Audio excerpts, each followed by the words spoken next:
So first thing that I tell all the time, I tell my students that you are here to understand a very complicated structure, which is the human body, right? It is not simple, it is highly complicated. And in a short period of time, right? In one semester, it's really very short time to understand the human body structure function. We'll try our best, but one thing, remember, to understand something very complicated, what you have to do? Study, right? You have to spend a lot of time outside of the classroom, right?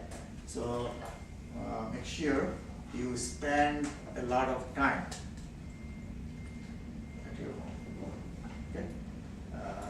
Don't just think that I come here, classroom and then I'm done. You have to spend a lot of time. Attending class is very important. If you miss any lecture, you will miss a lot. Okay, so don't miss any class, don't miss any lab, and that is another important thing you need to keep in mind. Read the syllabus that I have already posted. Can I have it? Yes, sir. So this is the syllabus. He got the printout. So I would recommend you to print it out, get a printout of it and put in a folder. In that way, you will know how many exams, right? And how the grading is done, and more importantly, your lecture and lab schedules are here. Right? So you don't need to come to me to ask when the next exam is. If you don't have the printout, sometimes students just come and ask. That's fine, but you need to save your time, right? If you have it with you, you don't need to. When you need to come, of course, you'll come and talk to me. I'm always open, right? But you must be efficient. Manage your time very efficient way. That is very important for the students. Okay, knowing how to manage your time efficiently. So let me go over the syllabus quickly on the screen.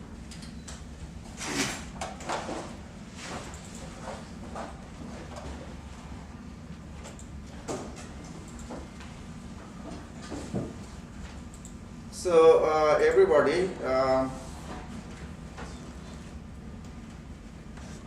a few seconds to show up on the board. Okay. So you see on the screen, this is the college website, and if you don't know where to find the lecture slides, PowerPoint slides, syllabus, and other important materials, you will click Blackboard. You will go to Blackboard here. You see the Blackboard sign. So if you click on Blackboard, it will open this screen where you have to put your ID and password.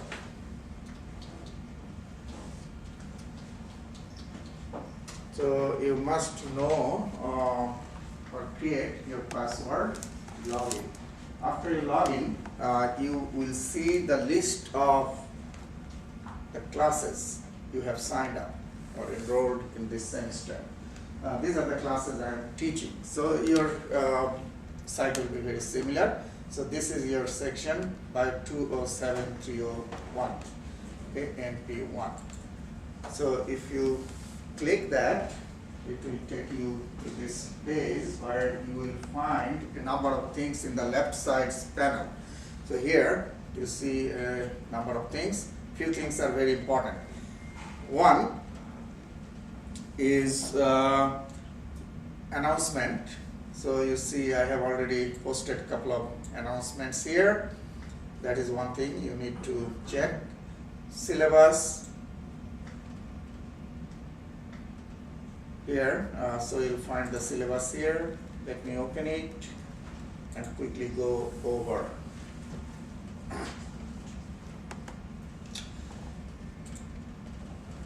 Okay, so first you see my name, then the lecture hours, twice a week, Monday, Wednesday, 8:30 to 9:45 in this room. Then lab is only once a week, that is Monday after the lecture. Starts at 10 and it's about 2 hours long.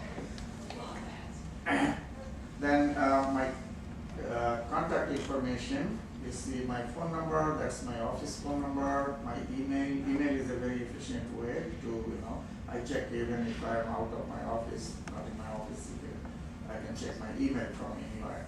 And I do that, okay? So that is my email. And office room number 211, which is on the second floor of this building. It is nice in this campus that we have only one building, right? So it is easy to find someone, quickly find. Office hours posted on my office door, so you can just find there. The textbook is Human Anatomy and Physiology by Mariam. 10th edition is the latest one. Okay? Lab manual, it is only available in our bookstore in this campus, and that is specially made for our campus students. So remember, lab manual is definitely you need to buy by today, okay? Because today you have the lab after the lecture, and we will follow the lab manual. And you have to do some work on the lab manual, okay?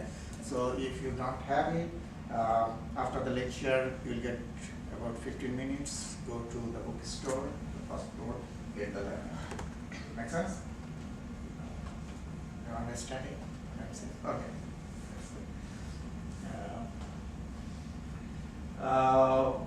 Textbook, if you don't have, you can wait a little bit, but I strongly recommend you to buy it, because this same textbook you can use in A&P too. So both in A&P1 and A&P2, you will use the same textbook. But make sure you get the lab manual by before the lab today.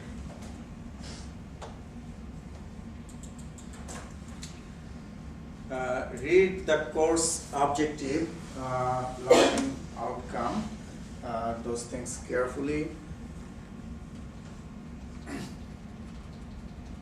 Take a few minutes to go over those things.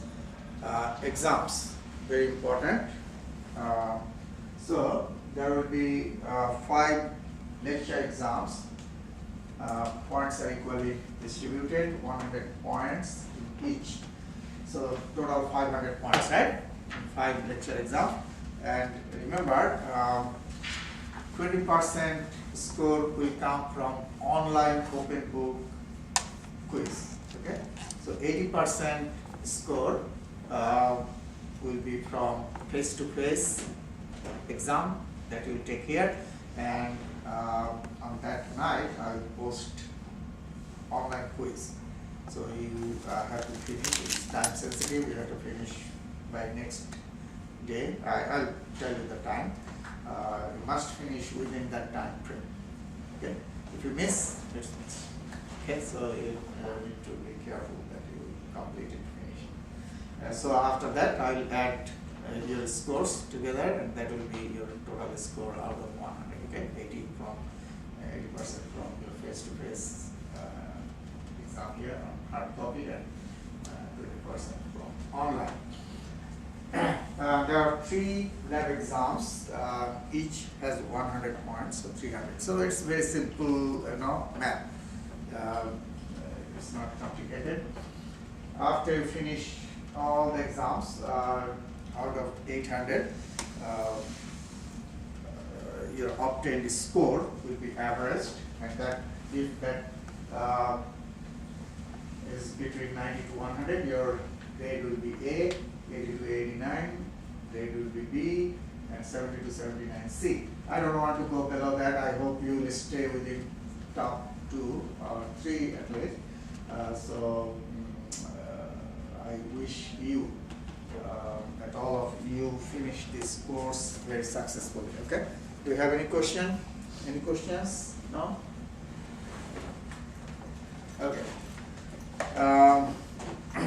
So no question means you are understanding everything, right? Or you are not understanding everything. So I hope you got the idea. If someone needs any special accommodation, you need to talk to the office downstairs. And attendance, very important. Attendance, as I have already mentioned, don't miss any lecture or lab because of information you get from those 2, lecture and lab. If you miss, you probably won't get those information. So those are very important for your exams. Almost all questions will be from my lecture. And that means the PowerPoints, okay, that I post, my lecture that you listen, and the textbook. But first 2 are very important because I have made those PowerPoints by extracting information right from the textbook. Important information I have extracted from there, and I have made those PowerPoints. Okay, that means those PowerPoints are very important. Those information, okay, are very important. That is number 1. Number 2, during my lecture, I will mention a few things. Those you won't find in PowerPoints. Okay, so you need to take note. That is another very important thing. That's why I said don't miss the lecture. Okay, so you will take note during the lecture. Then after that you can talk to each other if you miss anything. Right? It's always nice to form learning network or study network. Okay, and particularly for anatomy and physiology, it's extremely important that you form group, study group, okay? Talk to each other. That helps a lot because a lot of memorization. You have to memorize a lot of new terms, okay? So if you talk to each other, that helps you to remember, okay? That is very important in anatomy. So I recommend that after the lecture you sit somewhere, okay? Grab coffee, talk to each other, okay? So what you have learned today, check each other's class note, right? Those things help a lot. You just keep in mind, particularly the lab stuffs, when you learn a bone. If you tell somebody that this is a bone, okay, this is femur, this is humerus, this is the head, this is the neck, this structure is this, okay? When you tell somebody, that helps because you are listening to. You are telling, you are listening to, and your partner is listening, and then your partner will say the same things, you will listen, okay? And another, not only audio and visual, also another thing helps a lot in anatomy, particularly in the lab part, that you touch. Tactile information, okay? That this is head. When I will hold the bone, every time, when I say this is the head, I will touch it. That information goes to your brain, okay? So that information is also very important. Make sense? So all these things happen. Okay. So attendance is very important, particularly the exams. Exam dates are already on the schedules, right? So you have the exam dates there. So make sure that you don't miss any exam. Okay. Lab exams, it is very difficult for 1 or 2 students to arrange the lab exams, because how the lab exams go, we put many stations all over this room, okay? And the students move from one station to the next. And now you can just realize that once we put everything back, for 1 or 2 students, it's very difficult to, put everything back, and it is very complicated. So make sure that you don't miss the exams unless it is real emergency. That's a different situation. You need to immediately contact me in that case. So just read the syllabus. Then here you see the lecture schedule. We'll try to follow it, but this is a tentative schedule. That means it can be adjusted if we need. Lab schedule we will follow exactly, unless due to any weather or reason we close the campus. In that case we'll check. So again, get print out of those schedules as well as the syllabus. Another thing, I don't want to talk about that much, just want to remind all of you are mature here, okay? And you are in higher education. That means you have a lot of responsibility, okay? So how to behave, you already know. In the middle of lecture, if you start talking to your friend, use your cell phone, that disrupt the class, right? So please keep that in mind, that you need to behave like a mature, responsible student. That's what I expect. Okay? Feel freedom to ask any questions, okay? To me, don't feel shy. I'm here to help you, to pull you up, but if you don't come forward, it is very difficult for me to help you, okay? Like I will teach 4 sections in this semester, like about 100 students or so. It is very difficult, you understand, for me to go to everyone, right? And ask, how are you doing? What are you doing? But you have the access, you can come to me. If you have any problem, just feel free to come to me, okay? My hands are always extended. I want to give out, help you, but you have to come forward, okay? Don't stay away, don't feel shy.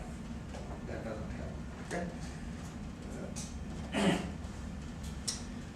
Okay.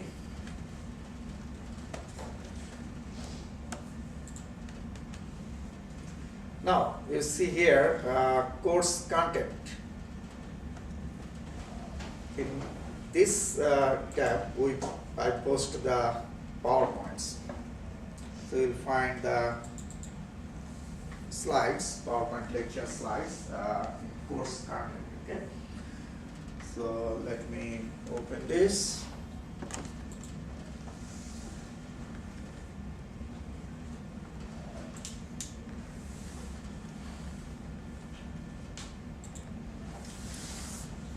Okay, so today we'll go over a few things. How to define anatomy and physiology. Then we'll talk about the branches of anatomy and physiology, different levels of organization of the human body. Then we'll talk about the systems in your body. There are 11 systems in the human body, okay? So we'll talk about those 11 systems. How many systems? 11.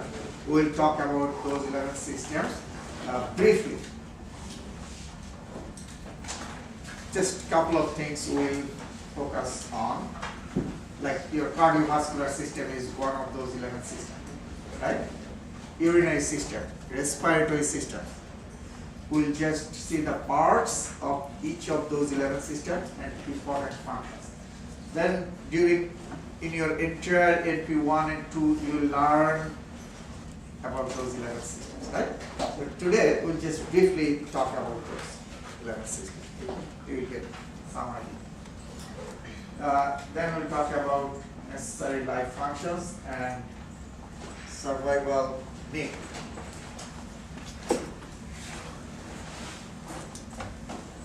What is anatomy? Anatomy refers to the structure of the body.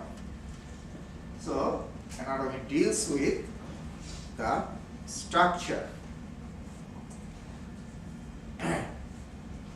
Now, anatomy has subdivisions or branches.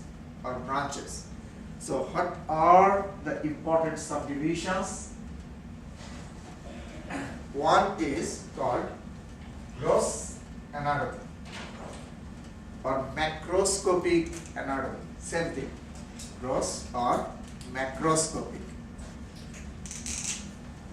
The word macro is big or large. So, in macroscopic anatomy, we study the large structures of the body. For example, if I show you a heart, whole heart, right? By looking at its shape and size, right? And color, you can tell this is a heart. Make sense? Do you need microscope to do that? You don't need, right? Just by looking at shape, size, right? And color and other features, you can tell this is the heart. This is a heart. So that is macroscopic anatomy. Make sense? Another division is microscopic. Micro means very small, tiny. Okay? So,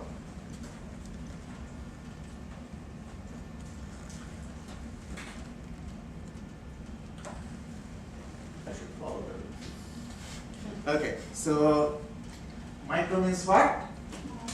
Small, tiny. So, microscopic anatomy is the study of very small structures, right, of the body. For example, cell. You know cell? Very tiny, right? To study a cell, you need what? Microscope, right? Without microscope, you won't be able to study the cell, right? Or tissue.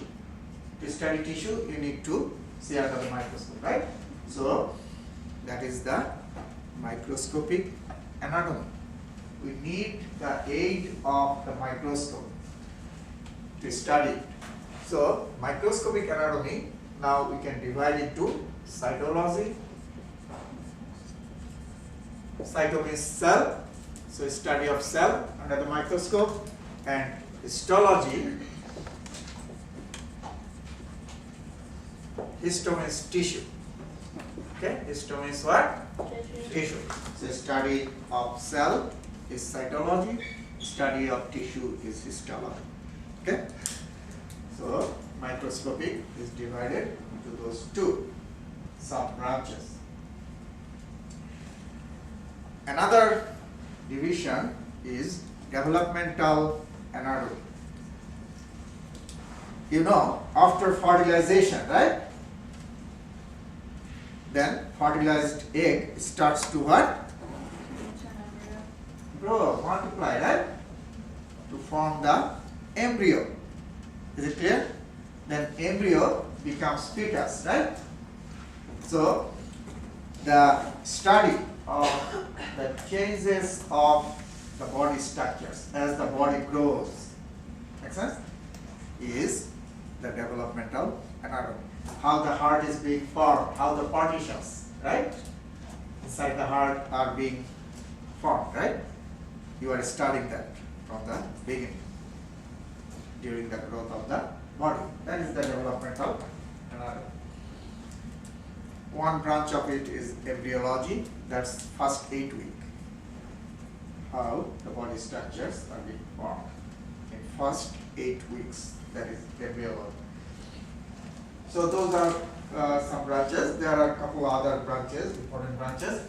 One is called surface anatomy. Surface anatomy. What is that? On your body surface, you have some landmarks, and by looking at those landmarks, we can locate the structures inside the body. For example, you know the ribs. These are the ribs, right? You know that? Okay. So by counting the ribs, we can, from outside, I can feel the ribs, right? Here, by counting the ribs, I can tell the location of the heart inside your body, because we know that heart is located between second and fifth intercostal spaces. So this is second space between the ribs. This is first, second, and this is fifth. So I know that heart is located here. Okay. So when the surgeons, they will do surgery, right? They will first draw a line like this. Then they will open it. Okay. They don't need to open the whole thing. Make sense? So they can look it from outside first, then they can open that one. On the skull, we have some sutures. See sutures, lines.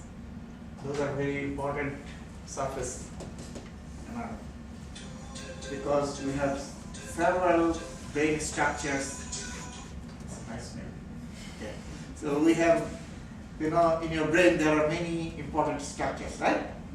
And now we know that which structure is located where. Like which structure is 5 millimeter anterior to this suture, or 10 millimeter, or 15 millimeter.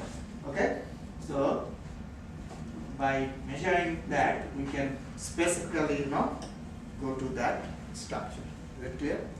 So by looking at those landmarks from outside, we can locate the structures inside the body, and that is called what? Surface anatomy. Okay. Very important for the surgeons, right?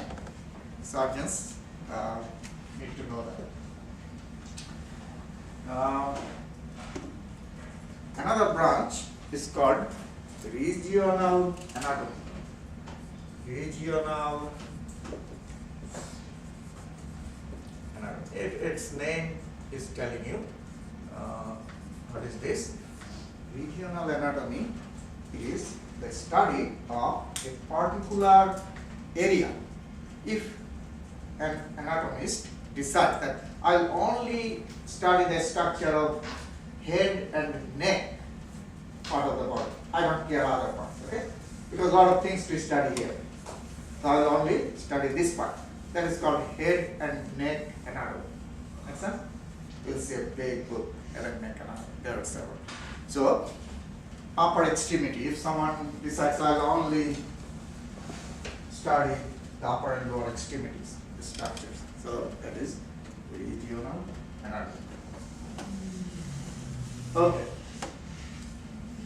So that is anatomy. Now physiology is the branch of science that deals with the functions.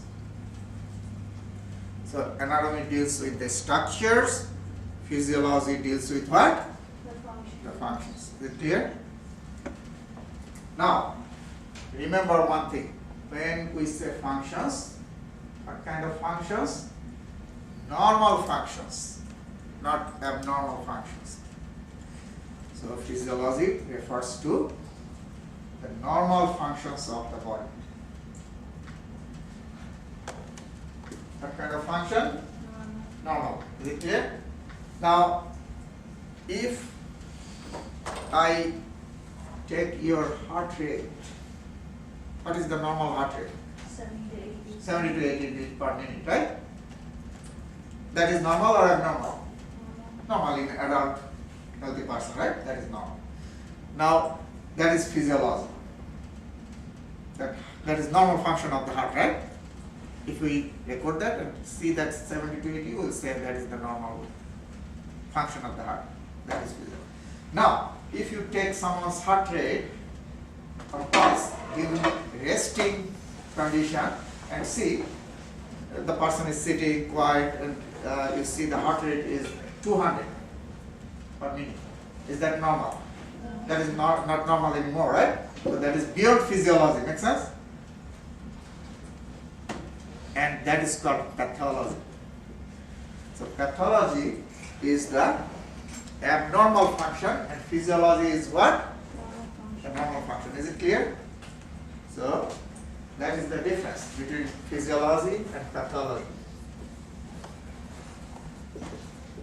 Physiology and pathology. Okay?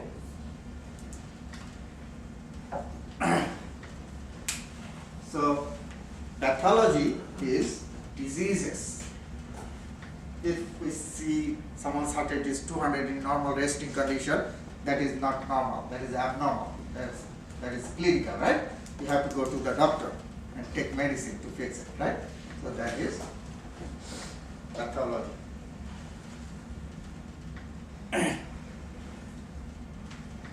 This is a very important statement.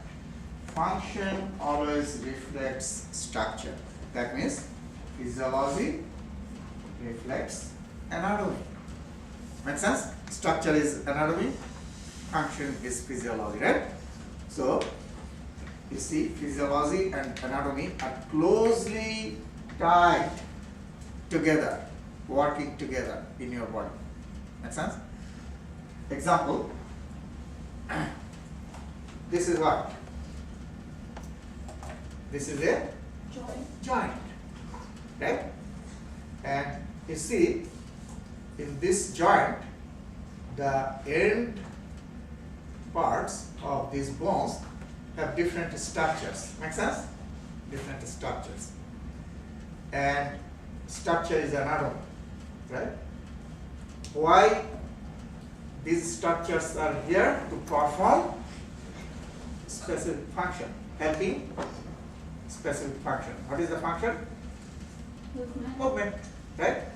These structures are here to help in movement. Is it clear?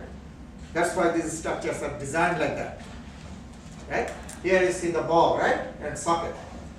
These structures are anatomy to help in the movement, which is the function. Is it clear?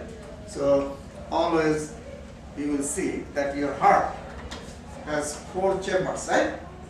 Heart is designed to pump the blood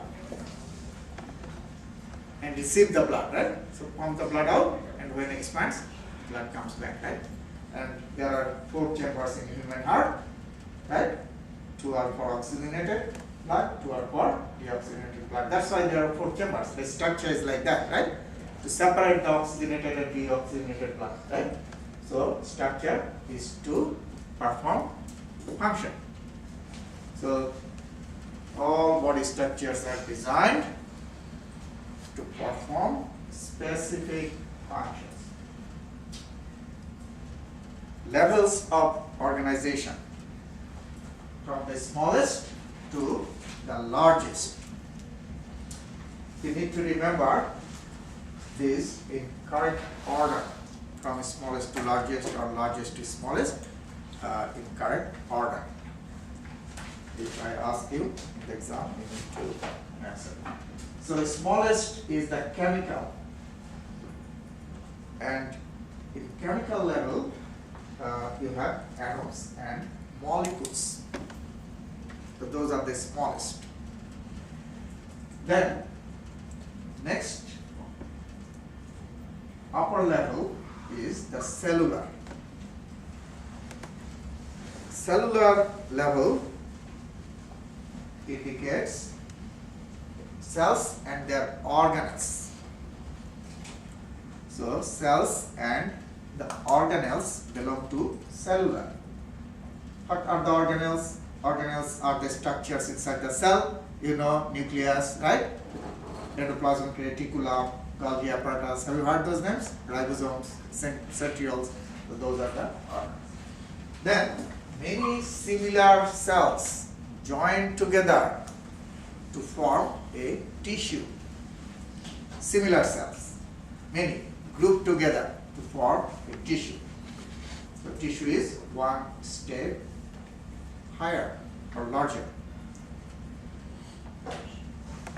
Then different types of tissues join together to form an organ. For example,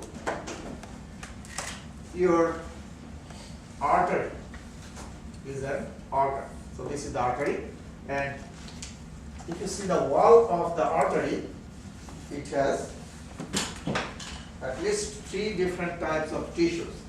Innermost layer is epithelial tissue, middle thick layer is called the muscular tissue, and outer covering is connective tissue. You will learn all these tissues later. Just know that epithelial tissue is one type of tissue, muscle tissue, and connective tissue. So 3 different types of tissues together form this organ, which is the artery. Okay, make sense? So tissues together form an organ.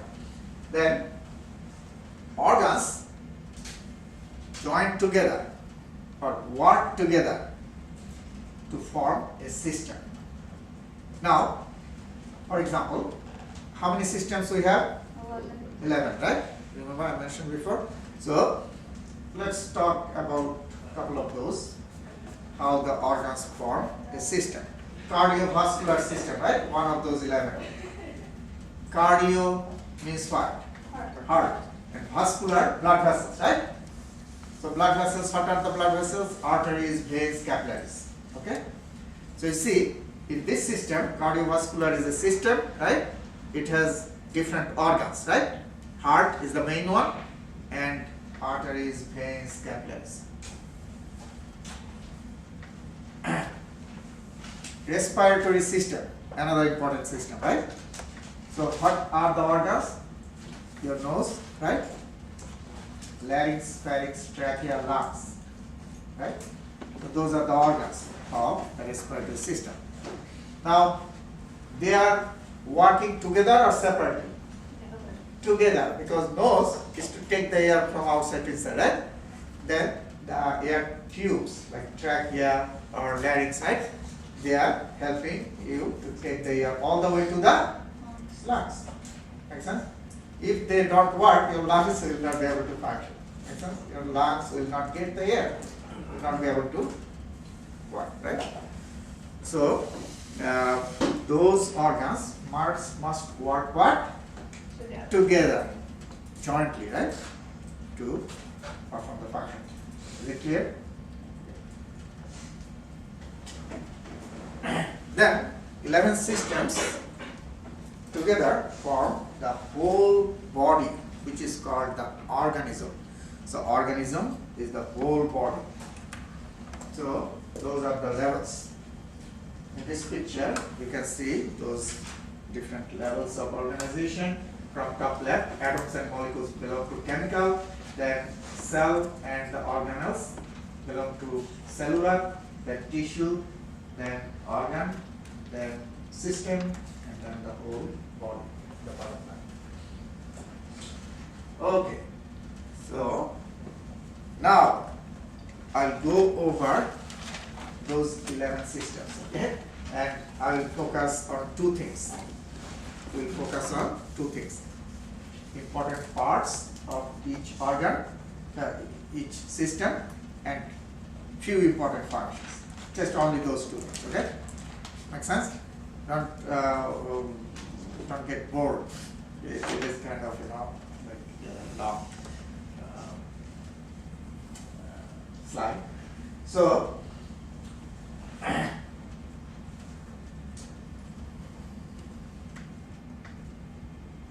first, integumentary system. Parts. Let's first see the parts of this system. The main organ is the skin. Who is the main organ for integumentary? Skin.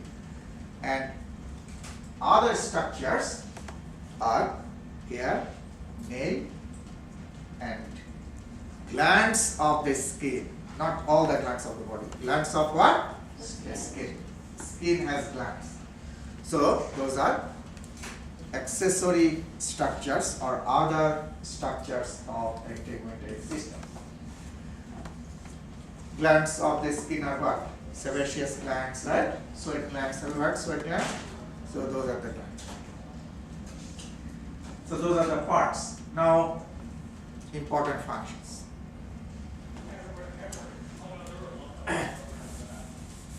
Skin covers the whole body, right?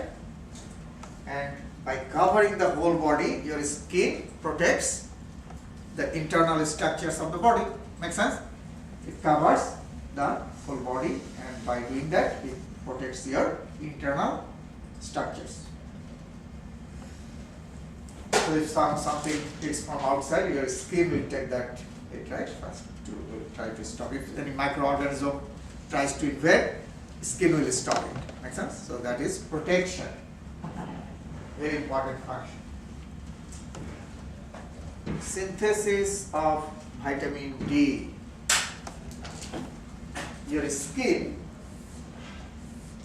produces a chemical in presence of sun.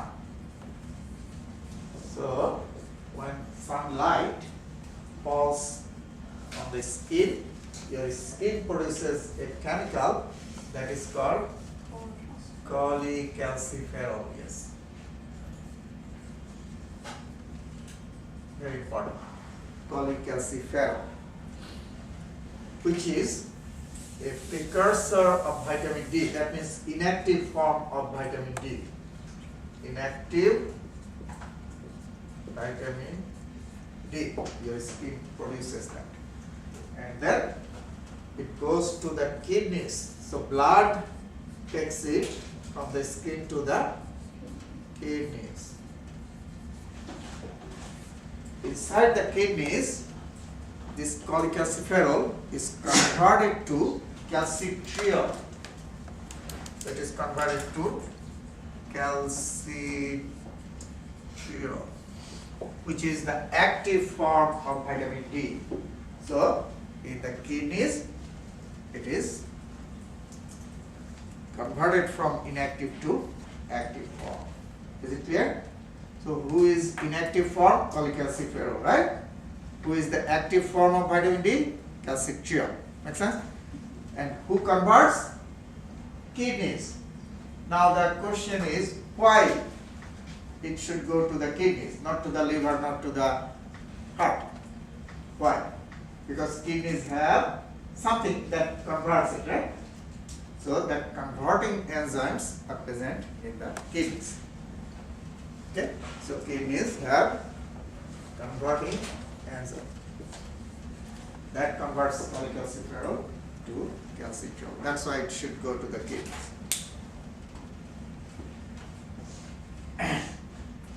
Another very important function is housing cutaneous receptors. Remember, the word cutaneous means skin. Cutaneous means what? Skin. So very simple. Skin receptors or cutaneous receptors, same thing, right? So what kind of receptors you have in your skin? What kind of sensations you have in your skin? Can you tell me? Temperature, pressure, pain. Touch, right? So you have those sensations, right? If something hot touches, you can tell this is hot, right? Cold, you can tell cold. If someone touches, you can tell you got touch in this part of the body, right? So pain, touch, temperature, as well as pressure. So those are different types of receptors present in the skin. That's why you have those sensations. You have those receptors, that's why you have those sensations. If you don't have the receptors, you don't have the sensations. Okay? So those are called cutaneous receptors. Now you understand why cutaneous receptors are very important. To understand what's going on around you, right? Like if something very hot touches your skin, you should immediately move your hand away, right? Body away. Otherwise it will burn. So that is a very important protection, right? Information you are getting immediately. If in this room the temperature increases, you feel that, right? you will evacuate. Is it clear? If something bites, you feel pain, right? So you will notice that something is happening there. So very important for survival. Oh, another function is thermoregulation. Regulation of body temperature. You can write it down. Thermoregulation.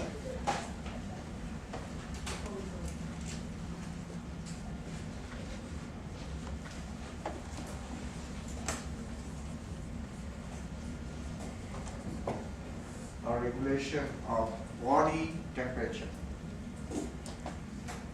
You all know that when body temperature increases, sweating occurs, right? That means water is released through the skin. Sweating takes a lot of heat out from the body and lowers the body temperature. Make sense? So that is number one, how skin lowers the body temperature. Number two, there is another mechanism. When the body temperature increases in your skin, you have many blood vessels, right? Those blood vessels get wider, dilate. Now you tell me, if on the surface of your body, all blood vessels dilate, then more or less blood will flow in body surface? More, right? Make sense? So, in the skin, more blood flows, right? And from the blood, it can easily get out through the skin, okay, to the outside of the body. So, those are two ways how the skin or integumentary system lowers the body temperature when body temperature goes up. By sweating, number one. Number two, by increasing the blood flow in the body surface. Is it clear? Increasing the blood flow in the body surface by vasodilation.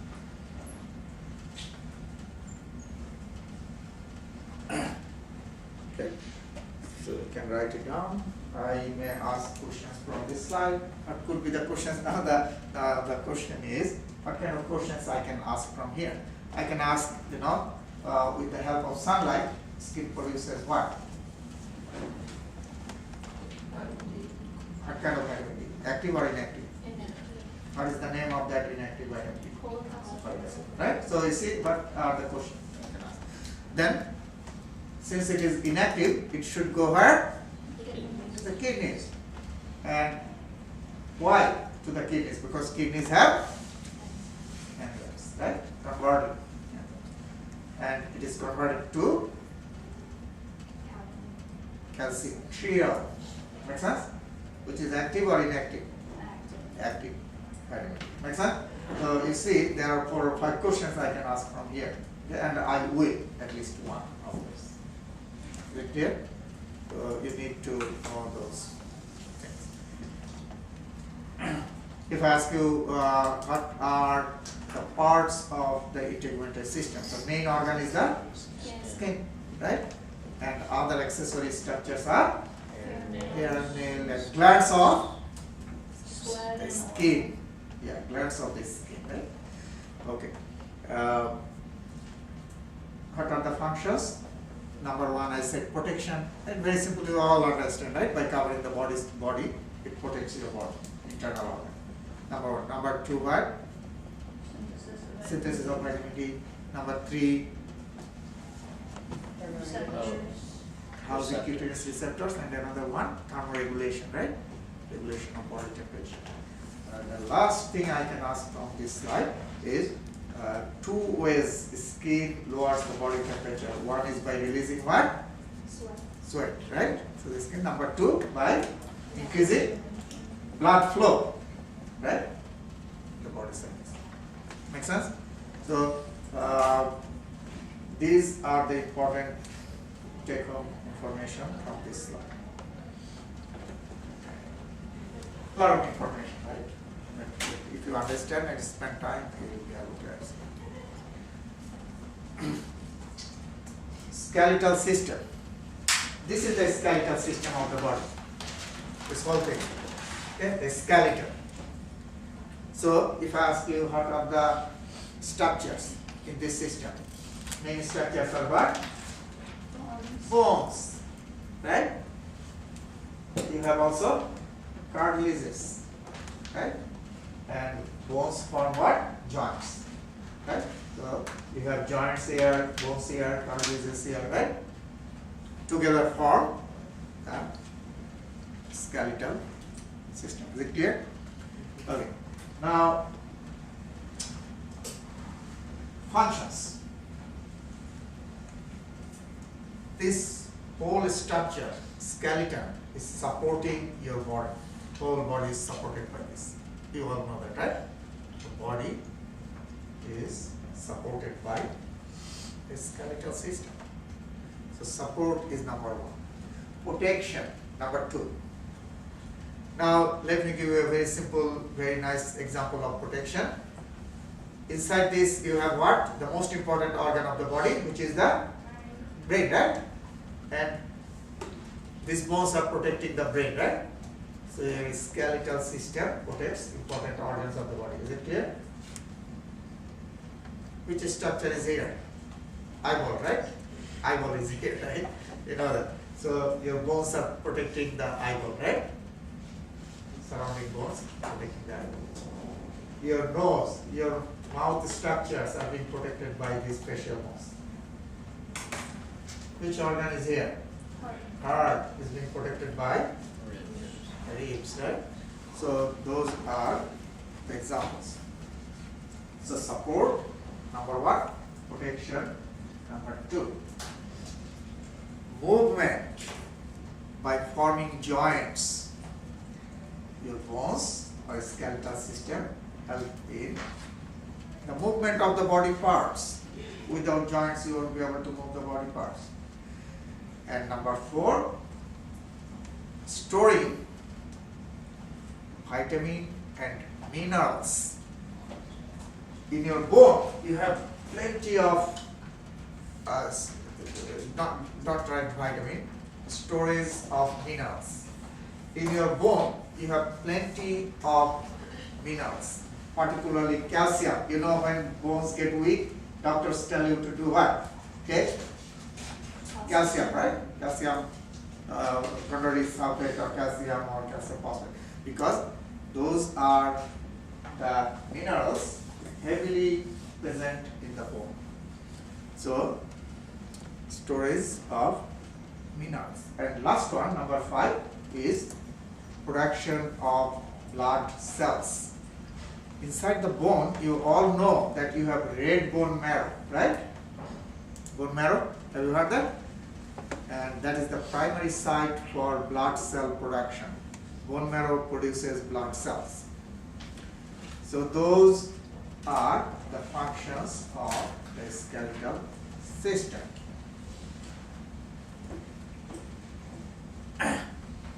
Support, protection, storage of minerals, movement, then formation of blood cells. Blood cell formation. Skeletal system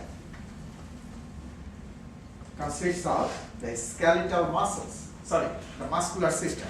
I said skeletal. Muscular system consists of the skeletal muscles.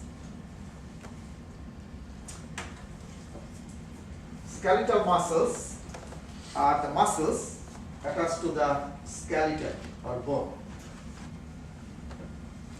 So that's why it is called skeletal muscles. Now, the muscular system, number 1, helps in movement.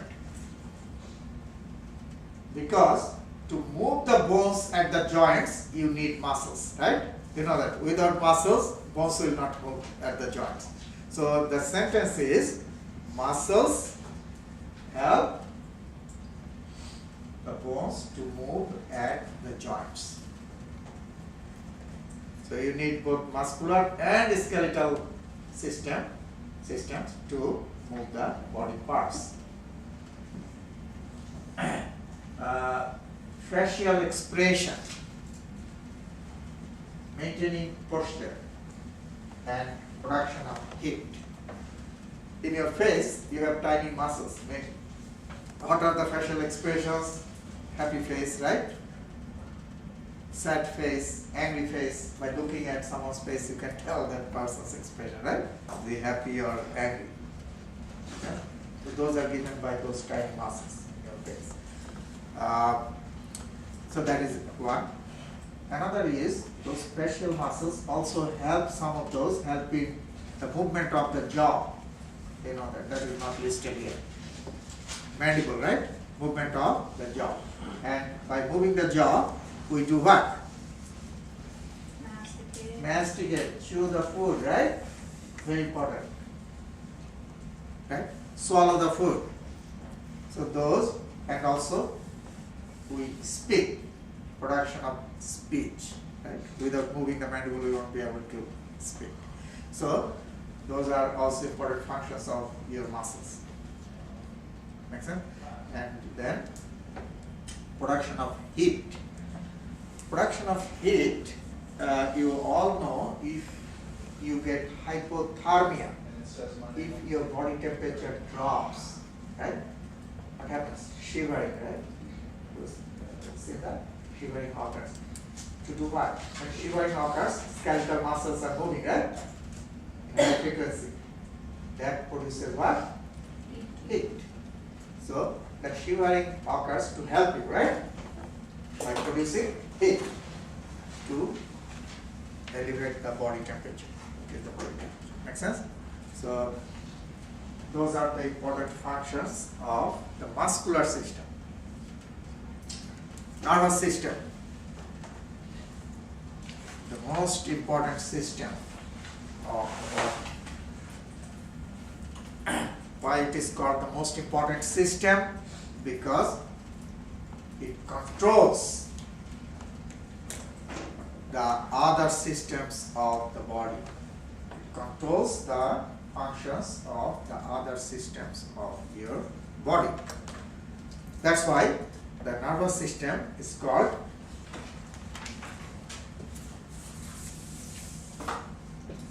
fast acting control system of the body. Controls the other systems, but very fast, quick. Make sense? Fast acting control system. There is another control system in your body, that is the endocrine system. And endocrine system is another control system, but it is relatively slow, so-called slow acting control system. So that is the endocrine system, and this is nervous system is fast acting control system. So how many control systems? 2. So among those 11 systems that you have in your body, 2 are called the control system. Is it clear? What are those 2? And nervous. Which is the fast acting? Nervous. Now the question is, why nervous is fast acting? Because the signal transmission occurs in nervous system is electrical signal transmission. What kind of? Electrical. Electrical transmission is slow or fast? Very fast, right? You know that electricity goes very fast. So brain sends signal. If brain needs to send signal to your hand, it can send it very fast, immediately, right? You know, something very hot touches your skin, hand, immediately it goes to the brain. Brain will send back the signal to the hand to move it out, right? Quick action, fast acting control system. Make sense? Endocrine is called what? Slow. Why? Because endocrine system works through the glands. Endocrine glands. Have you heard that? Endocrine glands? So glands do what? Secrete hormones, right? Then hormones should go to the blood. Blood should take it to the site of action, right? And the hormone should bind to the receptors. There are a lot of, mechanisms. It takes time. Each step, right? Producing the hormone in the gland, secretion of the hormone into the blood, taking the hormone to the site of action, right? Binding with the receptors and performing the action. So needs time. Slow acting, but it is also powerful. So those are two systems belong to the control systems, and one is fast acting, another is slow acting. So if one is fast, one is slow, which is more efficient, we will say, in general? Fast, right? Nervous. Because if something happens, who will act fast? The nervous system. Will be able to fix it fast, right? So if something happens in your house, like something broke, and you call two people, and one guy shows up before the other, they say this guy is more efficient, right? The other guy didn't show up. So fast acting and electrical signal transmission. Endocrine system consists of the endocrine glands. We have a number of endocrine glands. I'll just mention the important ones, starting from the top, that means from the brain. Inside the brain, you have two very important endocrine glands. Both start with P, pituitary and pineal. So you see it is there in that picture. So in the brain, pituitary and pineal. I'll just mention one or two functions of each. Pituitary is called the master gland. Pituitary is called what? Master. Boss. Why it is called the master gland? Because it controls the other endocrine glands of the body. That's why it is the boss.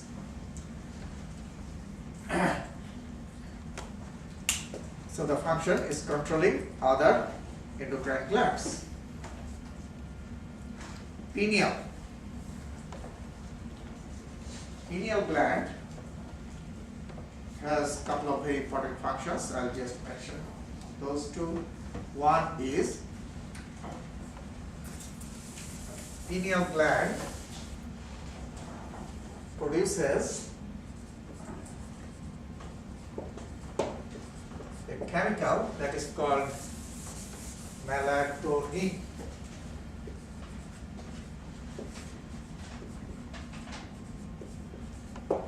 Synthesis of melatonin. And helps in circadian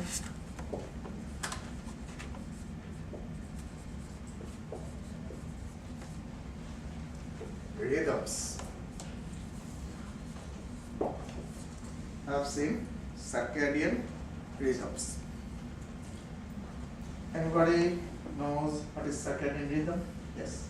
Sleep awareness cycle, right? Sleep awareness cycle. We sleep at night usually and stay awake at daytime, right? So that cycle, 12-hour cycle, is controlled by pineal. Make sense?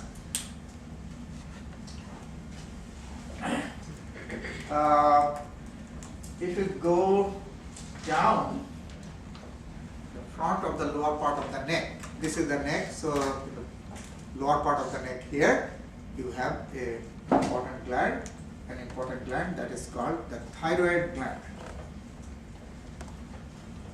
Thyroid gland is mainly responsible for metabolic activities, regulating metabolic activities, for metabolism. And another important function is lowering the calcium in the blood. Thyroid produces a hormone that lowers the calcium in the blood. If hypercalcemia occurs, that means hyper means what? High or low? High, right? You all know that. Hyper. Calcemia. That means calcium is high in the blood. Make sense? So in that case, what your body should do? Lower it, right? So that thyroid hormone lowers the calcium. So regulation of calcium. Yes. Isn't that the parathyroid hormones? I'm talking about that too. Yes. Parathyroid does opposite. Increases the calcium. Okay. So how many functions I mentioned? Thyroid? 2, right? One is metabolic activities, right? And number 2, lowering the calcium in the blood. Is it clear? 2. Now, in the back of the thyroid, it's not shown here because you are looking from the front. You are looking the front. In the back, if this is the thyroid gland, in the back of the thyroid, you have 4 to 8 tiny glands. How many? 4 to 8. The number is not fixed. Okay? Could be 4 or 6 or 5 or 8. Tiny glands attached to the back of the thyroid. Those are called parathyroid glands.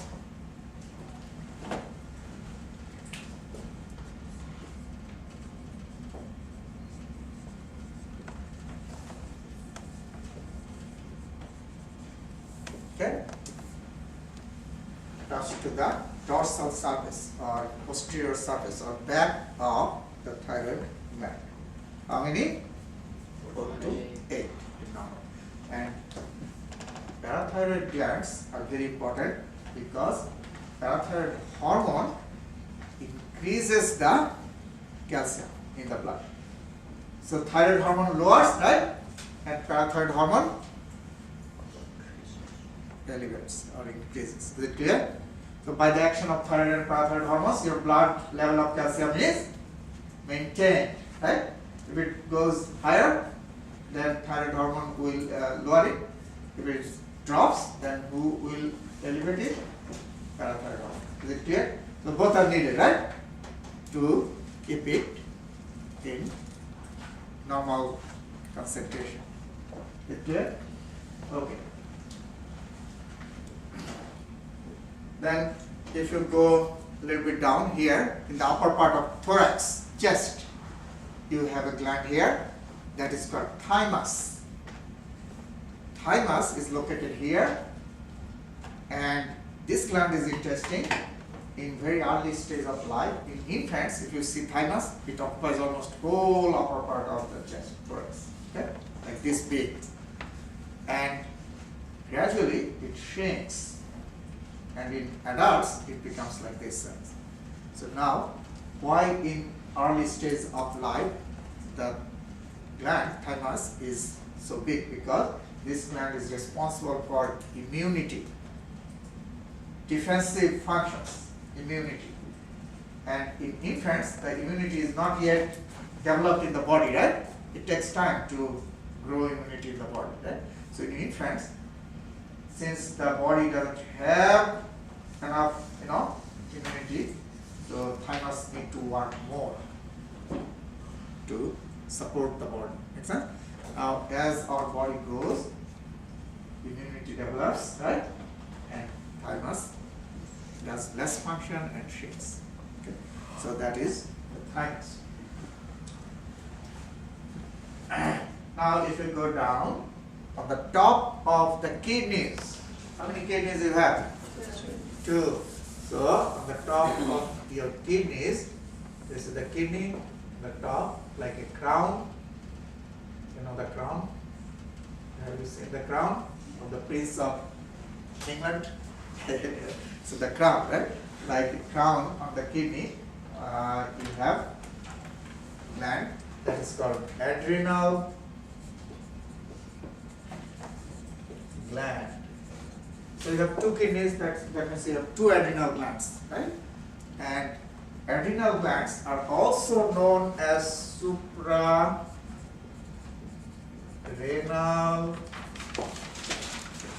gland.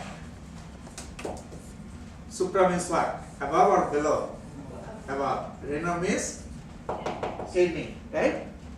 So above the kidney, suprarenal. These glands are extremely important glands in the body. They perform a number of important functions. I just mentioned, write it down. Okay? Only the important ones. Many important functions are performed by these glands. Number 1, adrenal gland regulate minerals. Regulation of what? Minerals. Number one.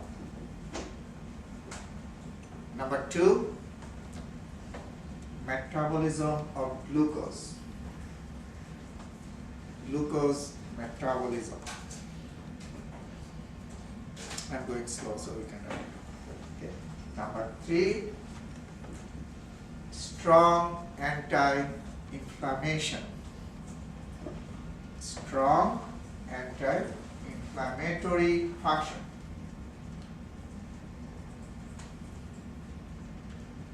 Anybody, have you seen the ointment or the eye drop or drop in the nose that we use in conjunctivitis or in inflammation?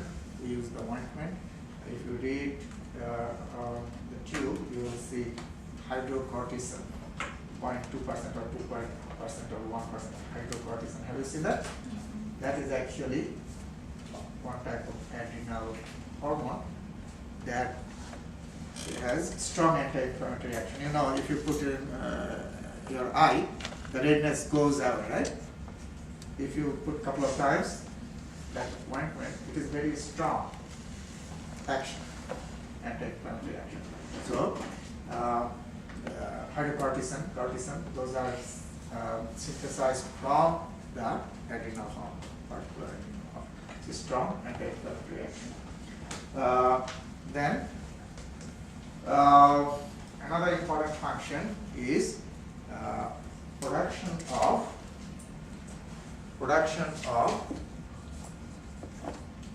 adrenaline. I believe most of you have heard this chemical, adrenaline. It is produced in the adrenal gland. And last one is production of sex hormone. Small amount of sex hormone. Not only testes or ovaries produce sex hormone. Adrenal gland also produces sex hormones. Okay, now I'll go over again, okay? The important functions. So you help me. Number one, regulation of minerals. Number two, glucose. Number three, strong anti-inflammatory action. Number four, adrenaline, right? How many of you have heard adrenaline? Can you show me hand? I think many of you should. You didn't hear adrenaline? No? So if you read the articles, sometimes you'll see in the movie, you read the DVD, or the box, you'll see this movie has a lot of suspense, action, will cause adrenal pump, or something like that is written there. Release a lot of adrenaline, right? So that is the chemical. When you get excited, this hormone produces excitement. Produces what? Excitement. So that comes out from the adrenal gland. Okay. So heart rate will go up, right? Your muscle tone will go up. Yeah. And the last one is production of what? Sex hormones. We are 5 minutes. I'll finish in a couple of minutes. Okay. So another gland is called pancreas. Pancreas. This hormone, this gland is called a mixed type gland. It is not purely endocrine. That's why it is called mixed gland. That means it has both endocrine and exocrine parts. That's why it is called the mixed type gland. And the endocrine function of pancreas is regulation of blood sugar. Blood sugar regulation. You know that. Insulin and glucagon. So regulation of sugar. How?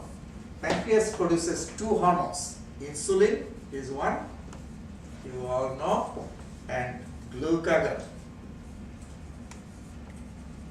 So these are the hormones of the pancreas. Okay. So insulin and glucagon, these two hormones regulate the blood sugar. Simple question. Okay. Insulin increases or lowers the blood sugar? How about that? What do you think? Insulin. Lowers, right? Lowers, right? That's why diabetic patients take insulin, right? Not to elevate the sugar, to lower the sugar. Make sense? Glucagon does just opposite. That means what? Increases the sugar. So you see, one is lowering, another is elevating the sugar, right? So by the action of these two, your blood sugar is maintained. Make sense? So after you eat a lot of sugar or a lot of food, insulin is released, right? Now if you are starving, your blood sugar drops, right? In that case, glucagon will be released.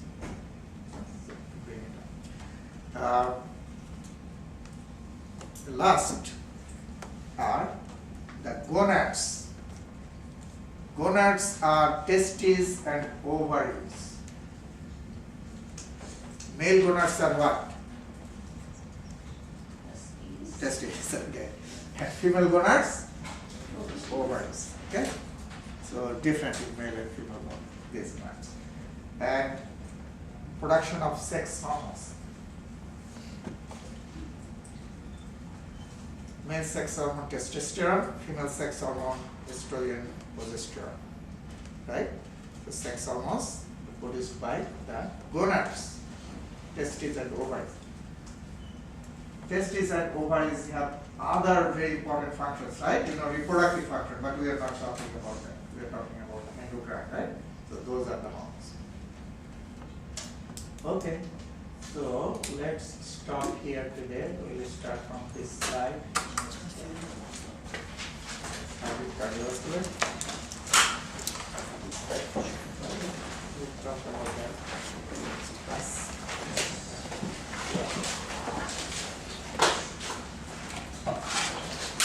So you have lab today.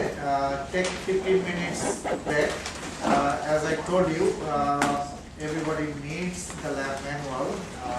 So if you don't have it, bookstore has the lab manual. Please go there and get the lab manual. Before you leave, I need to take the attendance. First attendance is very important, so just hold on.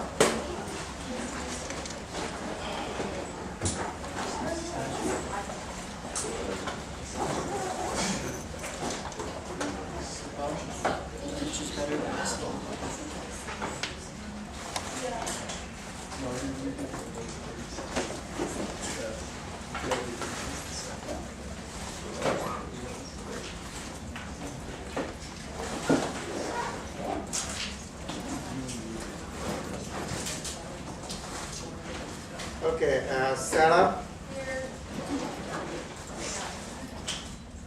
Michelle, is it Michelle, Boyer? Michael? Oh, Michael, sorry. Yeah, first time I it's pronounced. Quincy, Here. Nicole, Here. Jenna, Here. Catherine, Here. Drew, Here. Anthony, Here. Lindsay, Here. Jennifer, Here. Gillian, Here. Nicholas, Here.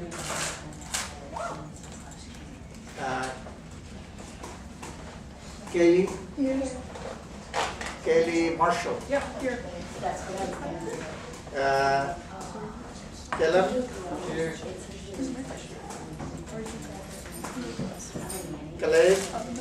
Kalei, K-A-L-E-I-G-H. How you pronounce? Kelly. Okay. Veronica, Here. Caroline Smith, Caroline is okay. Joseph. Joseph. Dylan. D-Y-L-N. Dylan. Okay. Ren. Here. Alexis. Here. Okay. So now you can have 15 minutes break, then we'll start lab. Yeah. The one I took in class before, this is all finished, filled out from when I did it. I know a girl, whenever I had the class, she was already finished too, but oh, you're okay, I can always do it on a separate piece of paper and like not look at it and read with them, but I really didn't want to pay for another new I one. understand. Did you use pencils? Yeah, I did. Well, I would recommend you to erase everything and do it again, okay? yep, And that would be a good practice. okay, thank you. Just wanted to make sure. Yeah.